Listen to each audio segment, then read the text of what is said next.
Assalamualaikum warahmatullahi wabarakatuh. Saya di sini Abdul Rafi dari Teknik Informatika Fakultas Ilmu Komputer akan menjelaskan tentang tugas besar 2 saya yang berjudul Bahasa Indonesia yang diminati dan dipelajari oleh bangsa-bangsa di dunia. Oke, langsung saja masuk ke materi. Di sini ada latar belakang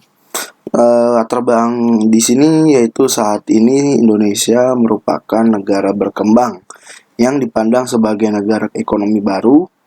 Hal ini menjadi nilai tambah sehingga para investor asing yang masuk di Indonesia tidak segan untuk berinvestasi di Indonesia. Untuk memperlancar proses kerjasama tersebut, beserta kelanjutannya, mau tidak mau adalah suatu kewajiban untuk mereka mempelajari bahasa Indonesia. Oke, lanjut. Di sini bahasa Indonesia yang sudah mendunia. Menurut Kementerian Luar Negeri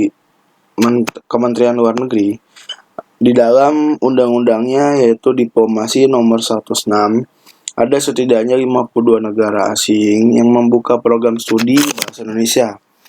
Beberapa di antaranya yaitu ada negara Inggris, Amerika Serikat, Australia, Maroko, Vietnam, Kanada, Jepang, Ukraina, Korea Selatan, Hawaii, hingga Suriname.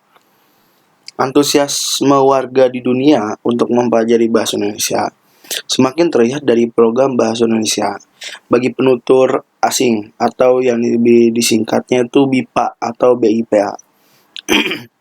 Sampai akhir tahun 2020 saja tercatat ada 355 lembaga penyelenggara bahasa program BIPA ini di 41 negara yang berbeda. Dengan total pembelajar ada 72.746 orang. Dari jumlah tersebut, Badan Pengembangan dan Pembinaan Bahasa, Kementerian Pendidikan dan Kebudayaan telah memfasilitasi 146 lembaga di 29 negara yang berbeda.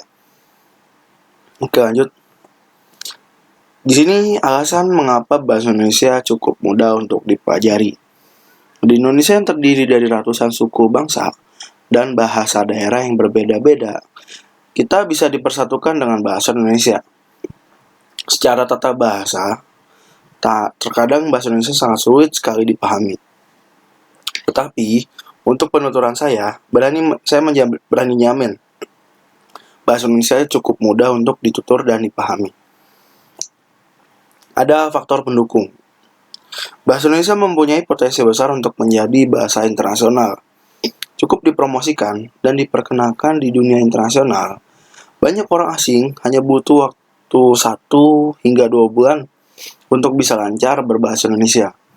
Itu adalah modal bahwasannya bahasa kita ini dapat diterima di dunia. Lanjut, di sini ada fungsi bahasa lain mempelajari bahasa Indonesia.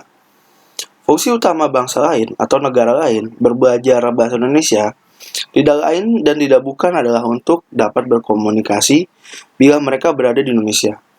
Selain itu, bila mereka dapat menggunakan bahasa Indonesia secara benar dan baik, mereka pun dapat mendalami kekayaan budaya Indonesia yang sangat beragam.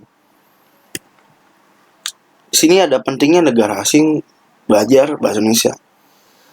Bahasa Indonesia sebagai bahasa asing banyak diminati oleh beberapa lapisan masyarakat dari mancanegara. Antara lain diantaranya pejabat pemerintahan, politikus, wartawan, pedagang, mahasiswa, seniman, atau wisatawan. Mereka belajar bahasa Indonesia dengan berbagai keperluan yang bervariasi. Ada pembelajar yang bertujuan sekedar dapat berkomunikasi dengan bahasa Indonesia sehari-hari, tetapi banyak pula pembelajar yang bertujuan lebih spesifik untuk ingin melanjutkan studi ke Indonesia atau ingin mendalami kehidupan masyarakat dan budaya Indonesia, terutama untuk wartawan dan wisatawan. Mereka itu lebih sering berkunjung ke Indonesia dengan bertujuan untuk antara berwisata atau untuk mencari berita di Indonesia. Untuk itu diperlukannya bahasa Indonesia yang baik dan benar agar dapat berkomunikasi dengan masyarakat di Indonesia. Lanjut. Tujuan utama bangsa lain mempelajari bahasa Indonesia. Ada 3 tujuan orang asing belajar bahasa Indonesia, yakni 1. Untuk menguasai keterampilan komunikasi antarpersonal dasar. Yang kedua, menguasai konsep serta prinsip-prinsip yang bersifat ilmiah. Dan yang ketiga, menggali kebudayaan dengan segala aspeknya. Oke, ketiga tujuan tersebut dapat berjalan masing-masing, tetapi dapat pula berkelanjutan. Mereka belajar bahasa Indonesia untuk keperluan praktis. Setelah itu belajar yang lebih bersifat ilmiah dan akhirnya dapat pula menguasai kebudayaan di Indonesia. Oke, segitu saja tentang presentasi saya. Kurang lebihnya mohon maaf. Wabillahi taufiq wal hidayah. Wassalamualaikum warahmatullahi wabarakatuh.